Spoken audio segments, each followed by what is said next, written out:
Hey there, everybody. Welcome to our review of Succession Season 3, Episode 2. We have to discuss the sibling summit, the rotten cabal. Like, all of this just really great, over the top, ridiculous stuff. I mean, Greg is already the headless chicken of Succession. We're only in Episode 2. Yeah, this was great. It was good to see all the siblings come together because it was very curious to know who was going to land where. Were some of them going to land with Kendall? All of them? None of them? We'll get into all of that. And we're not saying we are smarter in business than Kendall Roy, but we may be smarter in business than Kendall Roy in a couple of different things, and we will talk about strategy in here as Yeah, well. yes.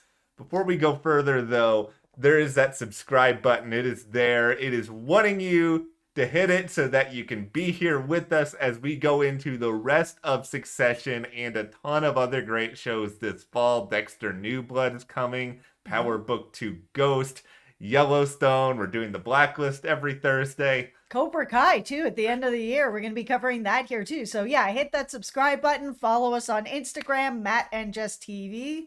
Yeah. And, yeah, let's get into it. All right, so first let's tip the cap here to Kieran Culkin, upcoming host of SNL, not this weekend, but the weekend after. I am both delighted and surprised by this. Yeah, he was really the person that was actually sort of speaking truth in this, where he was saying Logan can take a lot of harpoons, as he was saying with Moby Dick. He can take a lot of harpoons and keep going. So is this really what we want to do? Like, he sort of is this unbreakable machine that no matter if they all get together, what's really going to happen to them? And he's not wrong. Him having that conversation later with Jerry, where she kind of said, yeah, you guys probably could end up sort of taking him down, but in the end, it's probably going to come to the shareholders and the board that are going to make the decision if any of you get to be in charge, and none of you will get to be in charge. So you're going to be back at square one. It was good to hear her actually just laying it out for him that, yeah, you can get somewhere, but you're not going to actually get where you want to get. This is what made this episode so good because it's funny. Like, the entire hour is basically just geared around one subject. What will Shiv, Roman, Connor, like, what decision are they going to make here? You've got Team Logan, you've got Team Kendall. And the reality is, Logan, he can take a lot of these harpoons, as Roman mentioned, but he's also somebody who he can be the figurehead of dysfunction. He can be the head of the rotten cabal, and eventually he can be the one who sort of goes down with everything. And if you are sort of waiting in the wings, if Logan Roy does go down and you are still there, that's still, as weird and counterintuitive as it may seem, like, from the outside looking in, that still presents a little bit more stability than, oh, we're all gonna like do a conga line dance over here to Kendall, who is just the agent of total chaos. Yeah, because for the rest of them, Connor, Roman, Shiv, they all have wanted to be in power. Connor, he's, a special case here, but I'm sure if he was offered to be the CEO, he would have taken it. It's just none of them are being offered this position. Logan has twice been able to give any of them this position. Rhea got it, now Jerry got it. None of his children have gotten it at all. And that was really the thing that I think Kendall needed to hold on to that as much as he could and offer them as much power as he possibly could. Like, give them, if he really wants to be CEO, give them every other little bit of power he possibly can, the highest rungs he can possibly give them, because that's what they've all been fighting for. And Logan has now shown them twice that he's going to give the CEO position to anybody but them. None of them. He's got 4 kids, none of them. This is what makes the sibling summit such a just sight to behold, because here is Kendall Roy on the heels of doing this big dramatic move. He is like, okay, let's get everybody over. We're gonna do it at my ex's apartment.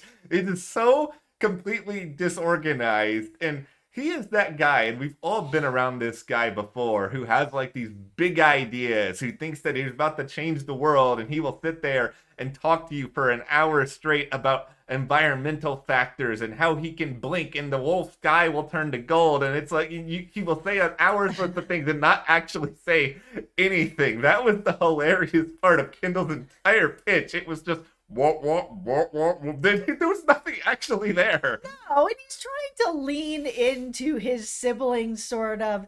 Don't you want to be better? Be good people. Do the right thing. At the beginning, this was just like, Kendall, this is the wrong audience for this. None of them are here to do the right thing and be better people. You're just leaning into the wrong thing. They all want the position of power. So how are you going to give that to them? Because there can only be one boss.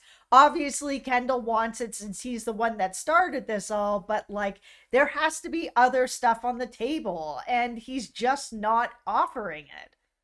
Kendall, get off your high horse. You listen.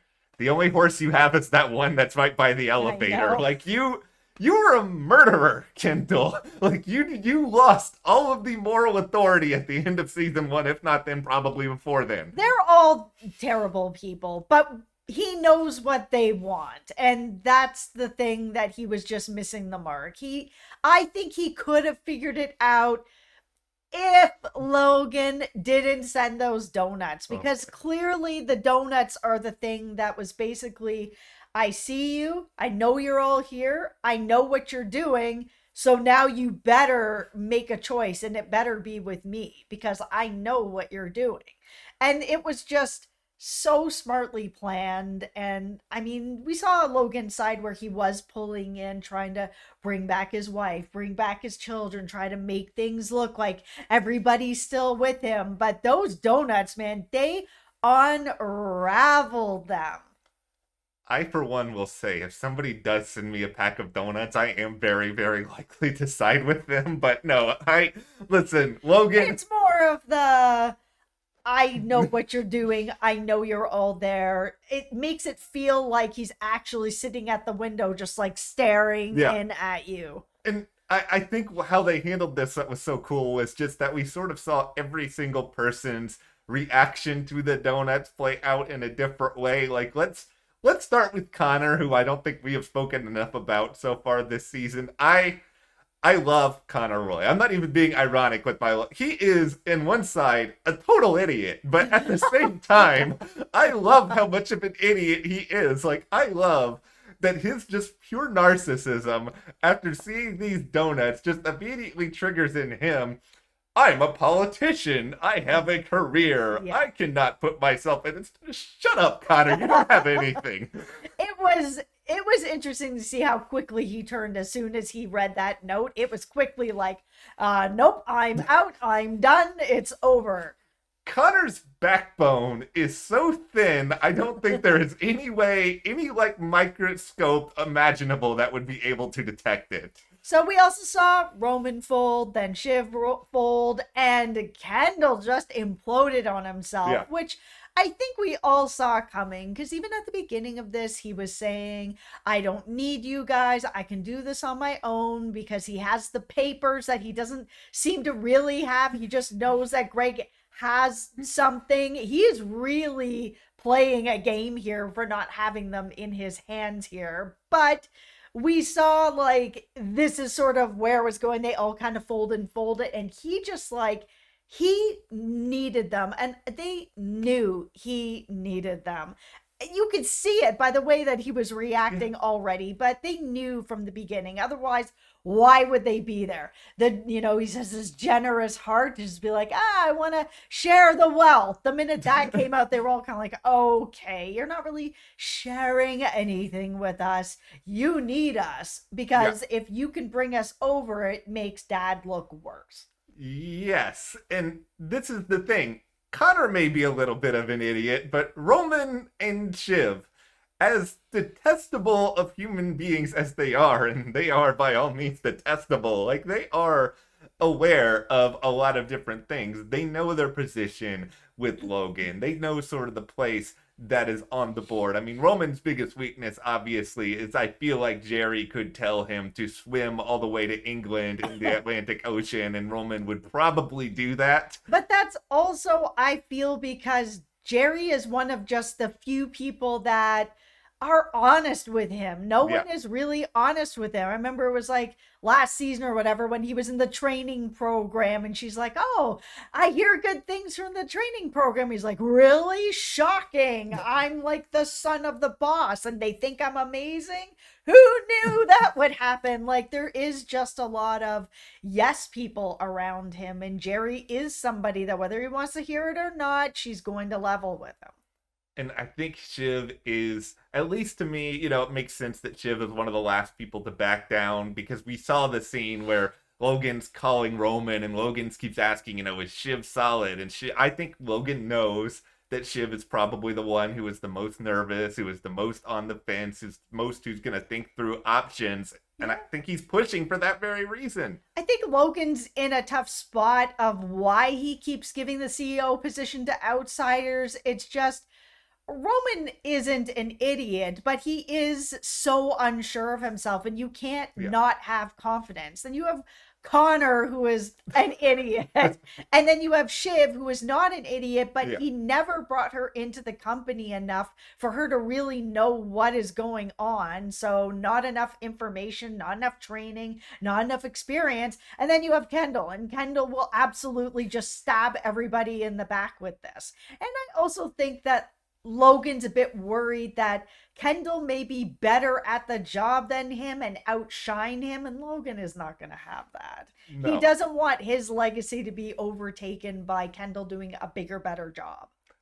I gotta say, one of my favorite parts of the whole Kendall Roy pitch was him just sort of naming random countries and or places that people could be the boss of. Like, I think he just said to Roman, like, "Roman, you get Egypt," and then he gives, like, somebody else a whole continent. It's like, you just give Roman one country. Yeah, he's like, "Connor, you can just have the rest of the world." He's like, "Cool." Yeah, for like 1 second, Connor was feeling himself before he realized he had a political career. The other moment that I found really funny and interesting was the moment that Shiv sort of brought up an idea of something going on between Roman and Jerry, and she just kind of fell into it. It felt like, they were talking about Roman, they were talking about Jerry. She threw out just this jab at him, probably thinking that it's ridiculous, nothing is going on between them, and he took it so personally, and even afterwards she was just like, what happened there? Like, it was normal. So I'm kind of wondering if things are going to start to actually come together, because Shiv is very smart. She may figure that out. I'd be disappointed if she doesn't figure it out, because I think this show is too good to just sort of leave things hanging forever. I think we gotta see characters in different places. Like, that is the good news for Shiv right now. Like, congratulations, Shiv, you have a new job offer. Yeah, you're the president of something. I am the president of Blah Blah Blah Stan, which is a new country I just created. I have all the power in Blah Blah Blah Stan. All right. Yeah. Can I be the CEO of it then? Yeah, you can be the CEO of Blah Blah. See, there you go. How does it feel to have all of this power that we have? It feels pretty good. Yeah, so congratulations, Shiv. You have a position that means as much as the ones that we have just created for ourselves. Yeah, it was... I feel bad for Shiv in that way, because she does, more than anyone, get this carrot dangled in front of her face more than any of the kids. It was the CEO position last season. Now it's been given to 2 other women since then. And now it's, you're the president. Congratulations. And she's taken it. She's sitting over there feeling herself. I'm like, you don't even know what that means. And it's sort of saying, Jerry will help you out with that. It's like, okay, well, I understand that Shiv is in a tough spot because she wants to have the position of power. Yeah. She wants to have the good relationship with her dad. It's just the main problem is she just doesn't have enough experience, and she doesn't know the company well enough. It's just very difficult for her to really be in that position. At least Roman was taking some classes. Shiv is just she gets sucked into all of this, like, this vortex too easily, where I'm guessing in her head, She's probably thinking, okay, Jerry won't be CEO forever. We'll get through all of this. Logan may still be too toxic of a face to lead the organization, and then I can sort of fall in by default. But it's just sort of like, Shiv, you know better. Like, you gotta know better at this point. Yeah. And if we do end up continuing to see sort of Jerry in a bit of a position of power, continuing to work with Roman, there is no reason why Roman can't gain a little bit of confidence. I mean, Jerry is extremely confident. She's very charismatic, and she has a great hold over Roman. And if we saw earlier in the episode, Logan told Roman, work closely with Jerry, stick closely with Jerry, which of course Roman wants to do anyways. But if he does that, there is a possibility that if enough time is spent together, that Roman can get just enough confidence to sort of win over Logan, possibly. Because I feel like he really wants Roman to be able to step into that role. He's loyal, he is smart, he just has no confidence. Yeah, and I maybe that's the way he can get it. There's not really a lot of there's no real empowering people in the Roy family. I think that's a part of the problem. Yeah, for sure. Okay, Greg, it's time to have the Greg conversation here because must we? The thing with the Greg is I love Greg. I know. However, I will say this: I think the show needs to be a little less subtle with the Greg stuff because I just feel like Greg is a character. He desperately wants some sort of validation. He wants somebody to listen to him, which is why he spends this whole hour like scrambling to get a lawyer. And then at the end of the episode, we get this Pew guy who sort of shows up. And I'm just surprised that the moment the door is closed, Greg just didn't start like just spouting everything off because it was like, that's his chance. He's been holding back this whole episode. Yeah, it was just such a weird spot for Greg to be in because it seems like every sort of lawyer is not really there to help Greg because Jerry sent over a lawyer. You know, that lawyer's not there to help Greg. They're just there to get information from Greg. Now he's gone to his grandfather. His grandfather brought him to this guy. Same thing. We saw Greg saying, hey, is it too selfish for me to not want to go to jail? Maybe. Could you maybe work that out? Bigger picture, Greg. We need you to be the person to help us open the box to Waystar so we can get information. So everybody wants him for the same reason. You know, even Kendall. Kendall wants that paper from him. So no one is really looking out for Greg. And, you know, it's where he is. But, I mean, unfortunately, his character's always been there. Greg just needs a hug. If these people hugged Greg more, maybe they would be more willing. He is just totally flightless. He does not know where to go, and I just feel like this is going to be Greg's entire story all season. Yeah, well, this has kind of been Greg's whole story since the beginning, but it's definitely gotten a lot worse. He needed to just pick a side and run with the side. It's just he also doesn't really have much confidence. No, he does not. And the last thing I think from this episode we have to sort of say here is Marsha's not holding back. Like, I think we can say that officially now. If she is going to be sticking with Logan, she wants it all. Yeah, and she deserves it all. I mean, last season, everything is going on with him and Rhea and giving her positions of power and whatever. If Logan wants her back and needs her back to, you know, have this good self-image, he should pay for it. He's going to pay for it. I love the scene where at first this is going to look like a really large number. Like, the moment you hear that, I would just be tempted to just run right out of the room. Oh, for sure. And I think she's going to get everything she wants. I think so, too. And I think we got a lot of what we wanted in this Succession episode. We at least got perspective. Yeah, and it was good to see all of the siblings together. I mean, I was wondering where everyone was going to land and what was going to go on. And I mean, it's possible they can still flip-flop or whatever's going to happen, but I really wanted to see them all in a room together talking it out. Like, he had them for a good portion of that talk. Yeah. It was there. It's got to be the donuts, man. It's got to be the donuts, and it's got to be Connor having no spine. That's Well, where none of them did. They all fell off except for Kendall. I would watch a Connor spinoff. I'm just putting that out there in the universe. I feel Oh, like that'd be so crazy. That'd be like watching like a Robert California spin-off from The Office. Just him. It's a little crazy. I don't know if my mind could handle it. But okay, let us know what you guys thought about Succession Season 3, Episode 2 in the comments. If you were one of the Roy kids here, not Kendall, who would you side with? Are you Team Kendall? Are you Team Logan? Are you Team... I just don't want to be near either one of these people. Just also hit that subscribe button, give us a like. Thank you for watching, and we'll see you next time.